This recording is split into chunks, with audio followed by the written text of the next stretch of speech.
Bună, dragii mei, bine ați venit la previziunile voastre pentru energia lunii mai. Acestea se aplică tuturor celor care au soare, lună și ascendent în Gemeni. Haideți să vedem despre ce este vorba pentru voi în luna mai. Primul eveniment astrologic foarte important pentru voi va avea loc în casa voastră nouă, și anume retrogradarea lui Pluto în Vărsător la 0 grade. 0 este cifra totului sau a nimicului, iar Vărsătorul este umanitatea. Casa nouă vorbește despre umanitate la nivel general, despre viitor, despre dorințe și speranțe, despre studii înalte, despre evoluție spirituale. Este o casă a spiritualității și a încrederii, a credinței. Pluto este planeta puterii, planeta care transformă. Iar pentru voi acest lucru înseamnă în felul următor. Este unul dintre acele momente în viață în care realizați că puteți avea tot sau nimic în funcție de ceea ce credeți. Că materializați, și chiar vă rog să fiți atenți, ceea ce aveți în gând imediat. Puteți să vă uitați la partea voastră emoțională, la partea voastră mentală și să vă dați seama în ce credeți și cine sunteți, pentru că materializați ceea ce sunteți, nu ceea ce vă doriți.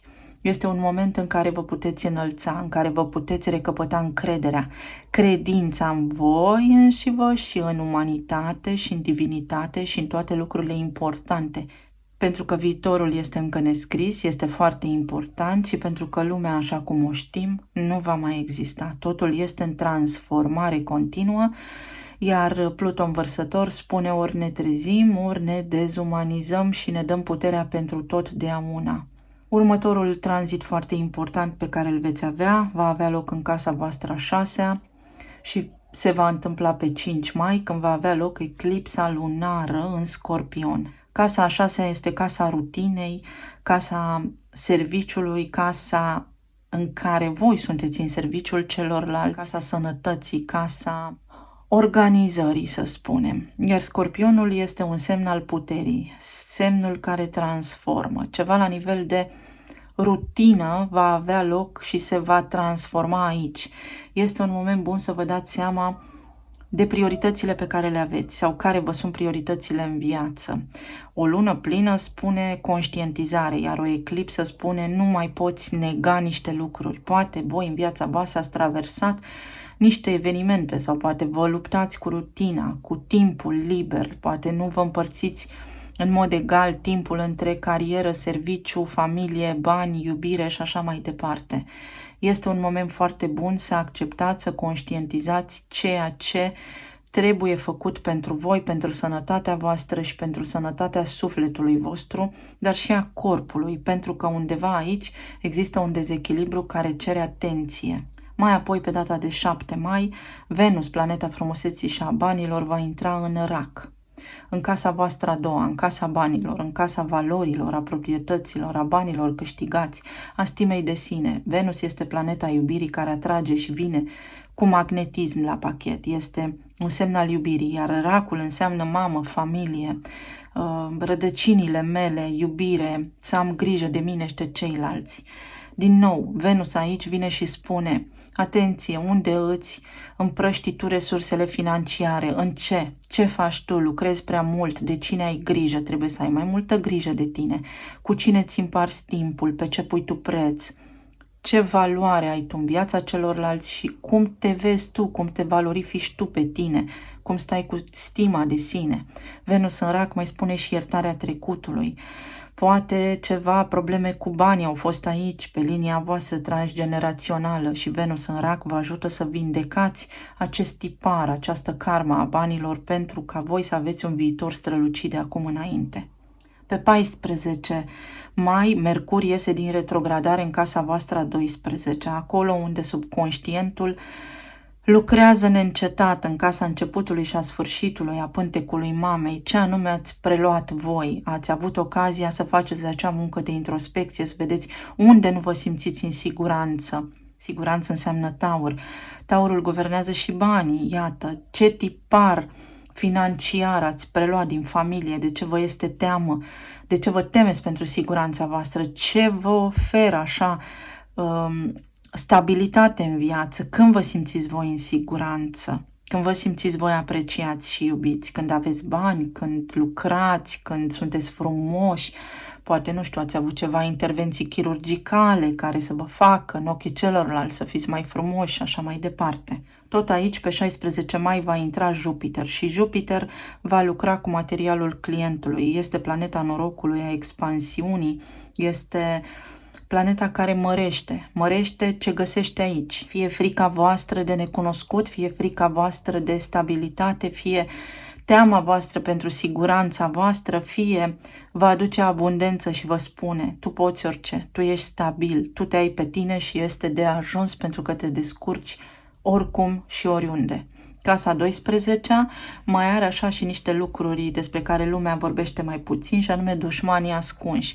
S-ar putea să scoată la lumină niște oameni care v-au fost alături, dar care în sinea lor sunt de fapt niște dușmani ascunși și nu vă vor binele. Vă sabotează cu fiecare ocazie pe care o au.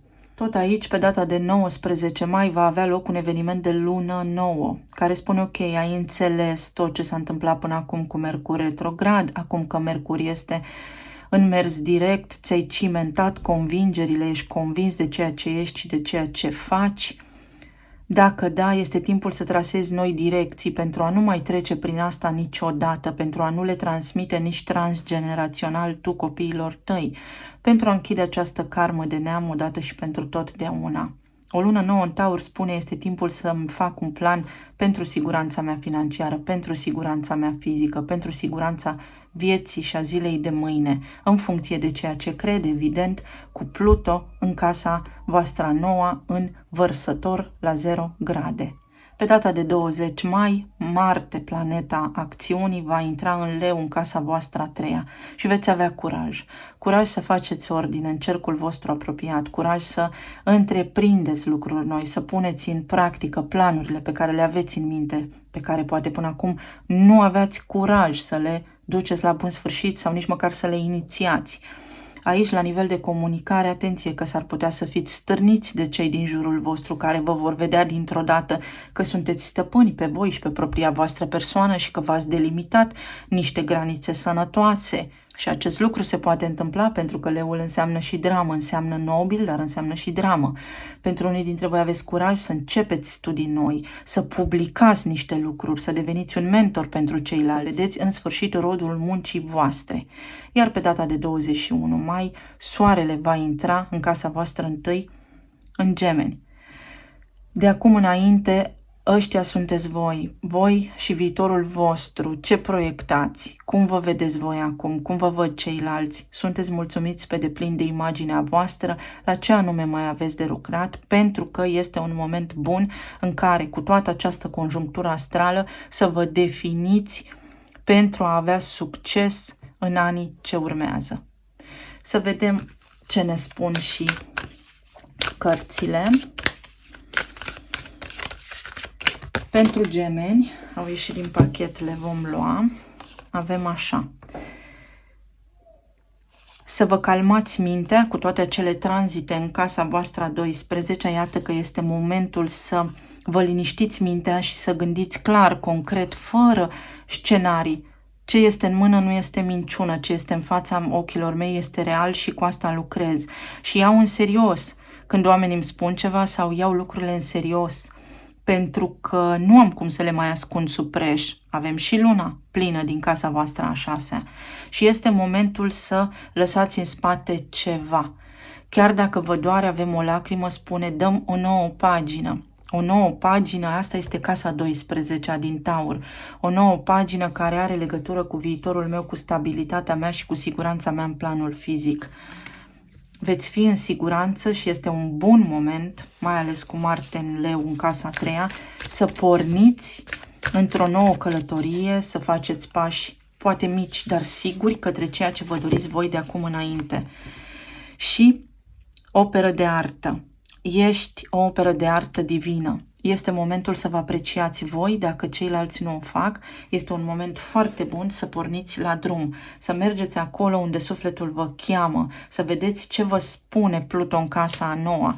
Pentru că, după cum vă spuneam, lumea așa cum o știm astăzi nu va mai exista. Este resetare la nivel de umanitate, De acum, colectiv, toți vom defini viitorul speciei noastre. Avem blândețe, să fii blând cu tine, să fii blând cu ceilalți, să înțelegi că atunci când nu reacționezi, de fapt îți faci bine ție, devii înțelept, devii puternic, devii mai puternic, devii mai stabil pentru tine, pentru viața ta și divinitate. Casa 12 este și casa divinității. Ești pe mâini bune, ești protejat să ai parte de un nou început, pentru că acest nou început este mână divină. Mâna destinului, cum vreți voi să-i spuneți, dar este mână divină. La relații, plan material și plan emoțional.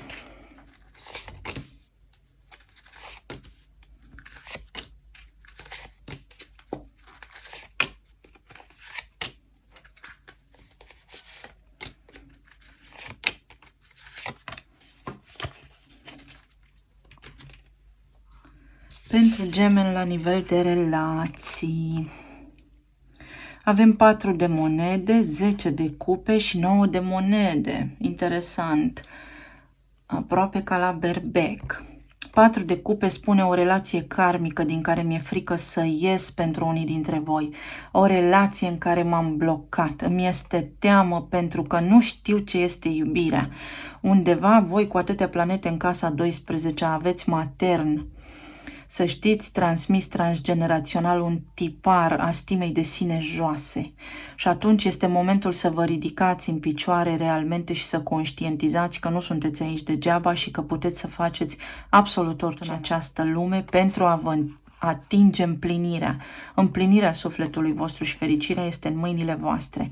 Unii dintre voi ieșiți dintr-o perioadă din aceasta de nesiguranță. Vedeți cum este aici? Avem picioarele pe 2 monede, nu prea știu unde mă încadrez, nu prea știu unde mă situez aici, dar acest personaj are în mână o monedă, asul de monede. Asul acesta de monede înseamnă pornesc către un nou drum, unii dintre voi singuri, care vă duce către împlinirea voastră, iar alții dintre voi oficial către o persoană singură, stabilă emoțional, care să vă fie partener sau parteneră și alături de care să aveți o viață frumoasă și armonioasă de acum înainte. 4 de monede. 4 este o casă karmică, casa familiei, după cum spuneam. Poate unii dintre voi ieșiți dintr-o familie, dar vă simți bine sau vă bate gândul. Iată leul, casa 8-a. În casa 8-a voi aveți săgetătorul, evoluție, pe Jupiter, care vă spune acum că trebuie să aveți încredere în voi, să ieșiți din această stare de nesiguranță. Pentru alții dintre voi să știți că întâlniți pe cineva cu care, deși nu vă asemănați, sunteți de fapt foarte apropiați vibrațional. Aici pentru voi intervine divinitatea și vă restaurează încrederea în voi înșivă. Alții dintre voi intrați, începând cu luna mai, într-o relație de lungă durată care vă va aduce și prosperitate financiară și stabilitate în planul fizic, dar și împlinire emoțională. 9 de bâte, după o lungă perioadă de suferință. Veți lăsa în spate suferința, veți lăsa în spate nesiguranța, veți ști de acum înainte cine sunteți și din care familie faceți parte, alături de ce om și de ce suflet, ce este iubirea. Unii dintre voi veți înțelege începând cu luna mai ce este iubirea. Pentru 9 de bâte vreau o carte. 10 de spade, iată, ați ajuns la un capăt de drum, veți lăsa în urmă toate lucrurile care v-au consumat și începe pentru voi o perioadă foarte bună, foarte stabilă, în plan emoțional, atât la nivel financiar, cât și la nivel de familie, de cuplu. Veți forma un cuplu frumos cu cineva, veți atrage magnetic pe cineva foarte potrivit în viața voastră. În cazul în care sunteți separați, din nou 10 de cupe, există șanse reale ca voi să părăsiți acea relație, să spuneți voi stop joc și să mergeți mai departe, sau sunt șanse reale ca acea persoană să realizeze, să fie atrasă de puterea voastră interioară și să vină către voi cu regret, să o luați de la început și să spună atâta vreme am pierdut timpul fără să știu că de fapt pe tine te vreau.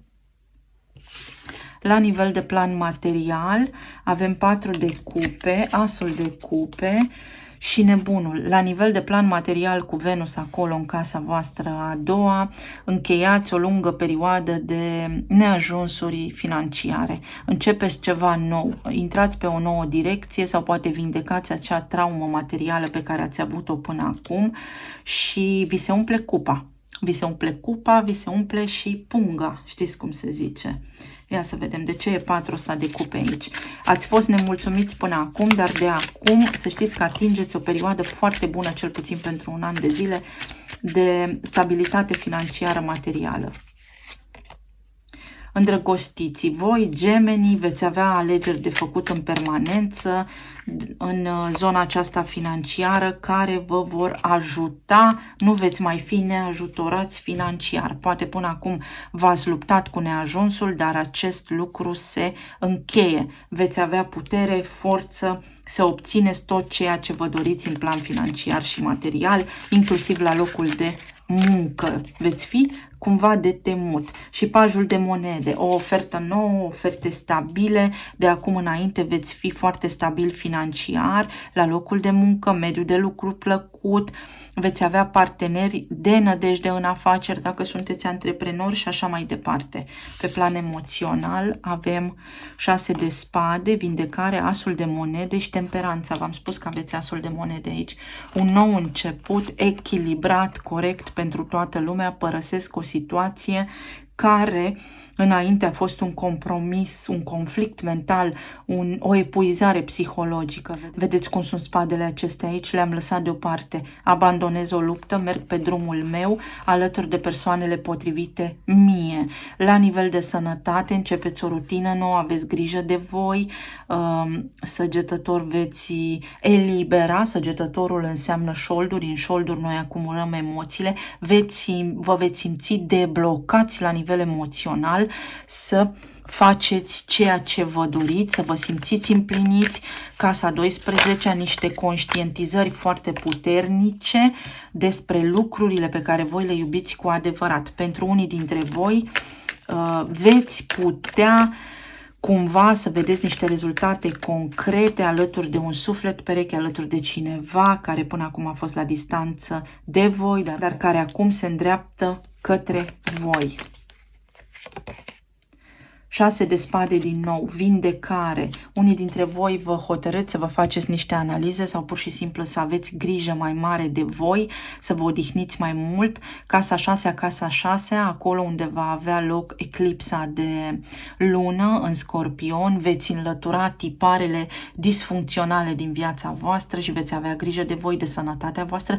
Veți fi împinși practic să o faceți. Ceva se va întâmpla aici, astfel încât voi să nu vă mai abateți de la prioritatea voastră numărul 1, de la voi înșivă.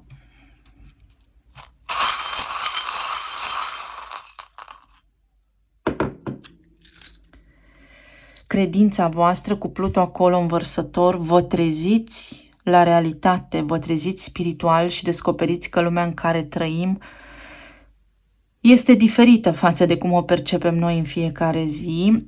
După cum spuneam, la nivel emoțional, ceea ce trebuie să se întâmple se va întâmpla. Cine ți este menit să-ți intre în viață, îți va intra. Dacă este pentru tine, vine singur.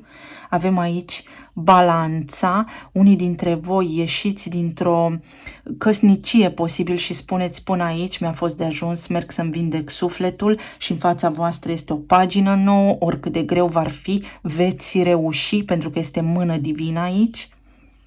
Iar alții dintre voi încheiați o așteptare a cuiva care poate divorțează acum. Iată, o energie toxică o încheiați și acest lucru trebuie să se întâmple, este justiția, veți străluci în luna mai, veți avea foarte multă putere, mai ales financiară.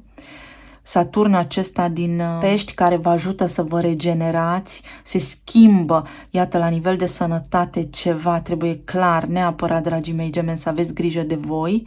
Avem aici o bufniță, veți deveni mai înțelepți și mai conștienți de ce mâncați, de ce tipar aveți, cum vă ocupați de voi. Iubirea, este o lună a iubirii, cu Venus în casa a doua, acolo veți pune așa amprenta pe voi, pe voi, pe tot, pe aspectul vostru. Avem aici un berbec și balanța. Eu în relația mea cu mine cine sunt, eu în relația mea cu ceilalți cine sunt. Axa identității, vă recăpătați identitatea și străluciți.